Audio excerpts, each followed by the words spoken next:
everyone, this is Ellie. The Azure Island event is now out. Make sure to check the event duration in your time zone. And per usual, I'll have the link to the official patch notes announcement in the description. And then before we get started, I want to mention that the House of Destiny is now accessible permanently through the main screen by clicking the arrow pointing upstairs here. And you can access the House of Destiny here, or you can just swipe up like this, and you can access it that way. I also want to mention the Project Hot Sand, which is the quest before we get started. So if you go to the bottom left of the main event screen, Project Hot Sand. Now this is like during the event, you can complete the quests in Project Hot Sand to accumulate like these, to accumulate progress and then to unlock and obtain these rewards and materials. If you buy the advanced plan, I already bought it, so it's not here, but if you buy the advanced plan, you'll obtain 1 summer outfit. If you buy the advanced plan premium, you'll obtain 2 summer outfits and the exclusive avatar frame. Also, other ways to obtain the summer outfits include the summer outfit pack in the general shop. So if we go to shop here, summer outfit, there is the summer outfit packs here, and there is a you will also get a summer outfit of your choice as a limited time top-up reward. So if you go to event and then summer cooling bonus, the summer outfit is here at 3280 points. You'll get 1 summer outfit. So as a reminder, this is a limited time top-up. Check at what time it ends for your time zone. And so now let's start with the event. For this event, I first want to mention that there are 2 phases. Only phase 1 is available right now. Phase 2 will be available at the beginning of May. And since phase 2 content isn't out right now, I will put more info about it in the pinned comment when that releases. But phase 2 will be accessible if you click on the arrow here. And then, so first, to get started, if we go to Island Exploration, the one on the left here, this is the event story, basically, and you can check the overall event story progress at Summer Note in the bottom left here, and it progresses by day. So you unlock the next day's story progression by collecting all the photos on the right here. And if you don't complete this, you can't move forward in the event story, so make sure to prioritize the photos, and then you can check the unlock conditions by pressing on the photos. So for example, coconut leaves here, observe at the coconut beach, it'll pop up right there. As for the individual male lead stories, so right now it's not in day 1, but day 2, to unlock the individual male lead stories, you will need to meet certain requirements, and those will be listed out for you right under the daily story here. This won't affect overall event story progression, so you can take your time during this event. Now, if we return to the map here, there are 5 different sites, exploration sites. Each will have 2 features. So for example, if we go to Coconut Beach here, each will have 2 features, observe and play. Observe on the left here. This is where you're going to take the photos for the summer note, the event story progression, and you can just do this by dragging and dropping the frame here.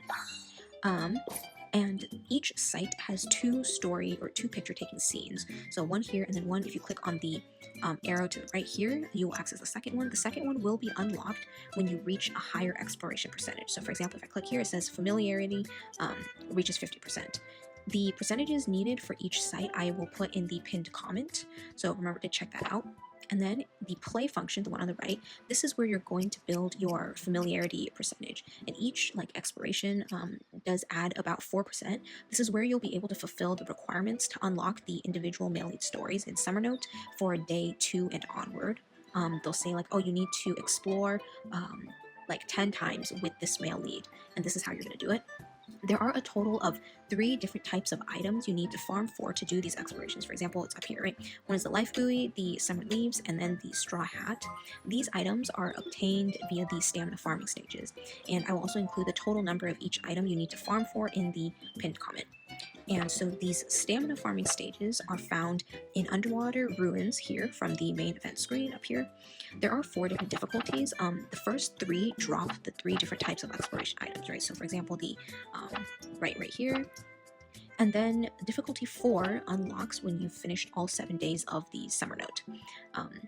The other type of currency that the stamina farming stages drop is this, which is the summer token, and this is used to buy things from the event shop.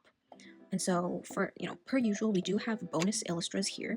Event bonus, if you click up here, you can find the ones that are applied. Also, if you just click here, the ones that have the event bonus will usually be listed right at the top if you own them. And speaking of the event shop, this is basically the beach shop here on the main screen. The Lars SSR, this one right here, is free from the event shop and does carry the drop bonus, so make sure to prioritize getting this from the shop.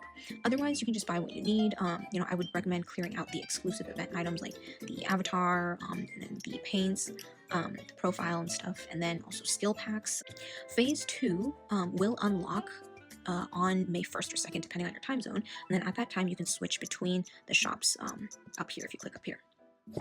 And then finally, we have our daily mini games, and this is accessible through the event main screen at Summer Fishing. You have 3 chances every day, and they cost stamina. I recommend practicing before the official attempts just to get the feeling for the timing. And basically, this is like a rhythm game. Okay, I already missed that, but you get the point. Basically, you press the button when it's hits the yellow, like that. And then it's 3 times, and it'll drop the points here, or the fish. And so after you fish more, you will unlock the intermediate and the advanced pawns here. You can change the male lead here, the one that accompanies you. You can do that here. Of note, you will get bonuses if you switch to a male lead whom you own the event illustrator for. So for example, I have the Lars SSR, so I want to use Lars here versus Ayn, which I didn't pull, or I didn't get the event SSR for. So I will get more drops or extra drops if I, am accompanied by Lars instead of Ayn here. And then you can also check your fish collection in the fishing codex here, bottom left. This minigame is primarily for collection purposes. There are also some event drops, but if you're not super into this, you can skip it as the stamina is generally better used on the stamina farming stages. There will be a challenge game mode released later. I will include info on that in the pinned comment when that comes out. It's right here, but it's not out right now. So that's it for the event. Now, if we go to the gacha, per usual, we have a rate up choice function. I already used it, but it's right here. The thing that is different this time is that all the male leads have SSRs this time. Per usual, the specific rates are listed in details here. All the following comments are made from a meta and combat standpoint. Again, the text versions for these Illustra guides are already available in our community Discord server. Link in the description per usual. So if we start, if we go alphabetical order, Alkaid first. This is a decent single target damage dealer that can function as a main single target at high ult level or a supportive single target at low ult level. It has solid base stats and a high ult multiplier but has low base HP. Both skills are single ally, so attack buff and a defense buff, and then the ult does have the probability to incapacitate one enemy, which increases with levels. And so at high ult level, the incapacitate is somewhat more reliable, and the Illustra functions alright as a main single target damage dealer. Skill priority wise, you max 1. Enlightenment priority wise is low to mid, just because mostly AoE has greater priority in this game than single target, and so you can consider feeding enlightenments, but it's not recommended if you're short on resources. You can stack additional copies. In terms of team comp, they consider pairing with effect hit rate buffing teammates to make the incapacitate with the ult effect more reliable, but in general there's no positional preference, although generally you want to place AoE before single target on your team. And then if we take a look at Ayn's, this is an AoE that has low ult damage and provides minimal team utility. It has a high base attack, but also has one of, if not the lowest ult damage multiplier in the game. In terms of skill priority, none. In terms of enlightenment priority, is very low. It's not recommended to feed enlightenments, and you may stack or disassemble additional copies based on your preference and or frequency of usage. And in terms of team comp, you can consider pairing this with other crit rate buffing illustras for a crit-based team, given that its skill 1 is increased crit, and otherwise there's no positional preference. And then next, if we take a look at Cael's, this is an average healer that provides team utility, low base stats but high HP. Skill 1 is team-wide cleanse and effect hit rate buff, and then skill 2 decreases defense of all enemies. The ult is a team-wide single turn heal with a defense buff. Overall, actually, it's pretty useful. It just doesn't excel particularly well at one thing. Skill priority wise, max 2, you can raise 1 as needed for the cleansing, and then enlightenment priority is low, just primarily because it's not a damage dealing Illustra. You can consider feeding enlightenments, but it's not recommended if your damage dealers have not been fed first and or you're short on resources, but you can stack additional copies. In terms of team comp, You may consider pairing this with illustras that apply effects reliant on probability. These are usually something like, incapacitate or certain resurrections. So you can use skill 1 to make this more reliable. You can also pair with AoE damage dealers to take advantage of this skill 2. And then you can also consider putting on the team against enemies that apply, status debuffs that you can cleanse with skill 1. In general, there's no positional preference. I do have to note that generally you only need 1 to 2 heal SSRs in your box. Just pull as needed. Next, if we look at Clarence, this is a solid support that provides damage buffing, charging, and some healing. It has very low base attack, but high HP and defense. I do have to note that although the ult is a heal, this Illustra should not be used as a traditional healer. In general, every part of this Illustra's kit is useful and doesn't really rely on ult levels. Really, the stronger your main damage dealer on your team is, the more benefit you get from this Illustra, from the buffing and the charging that you can do. And so, skill 1 is an attack buff and a charge. Skill 2 is an ult damage buff, and the ult is a team-wide heal with a ult gain rate buff. Skill priority-wise, 1 greater than 2, but max both.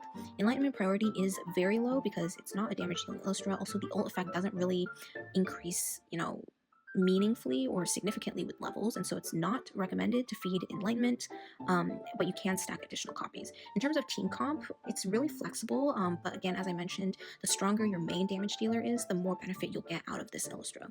If you're not doing daily content and speed clears, you may put this in slot 1 if there's no higher priority slot 1 Illustra.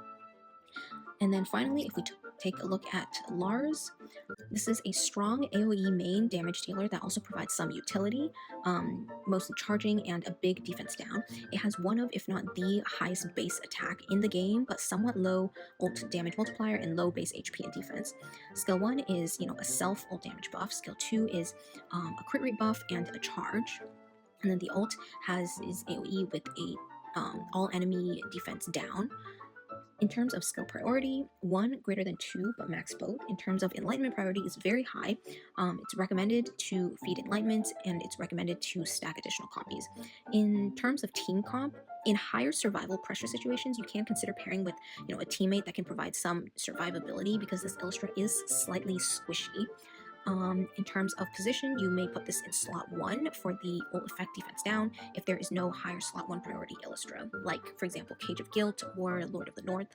I do want to mention that there is a high chance someone on your friend list will have an ult 6 well-built version of this Illustra, and then since you can't put 2 of the same Illustras on the team, it may mean that you won't get a lot of mileage out of your own copy if yours isn't high ult. And so if you're short on enlightenment, you may consider borrowing assists of this card until you have enough to ult 6 yours in one go.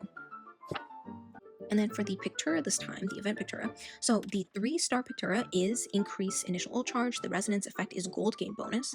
Of note, the gold gain bonus does not stack, so 1 set on your team is sufficient. However, a set equipped on your assist Illustra will also be in effect, or as long as your assist Illustra is not also on your team. And so I recommend trying to pull, 1 to 2 sets, no more than 2. If your assist Illustra is always on your team, then you can opt for just 1 set. And before I end the video, I want to remind everyone to check out the pinned comment for the important info as I mentioned earlier. Hopefully this video was helpful. Please like and subscribe.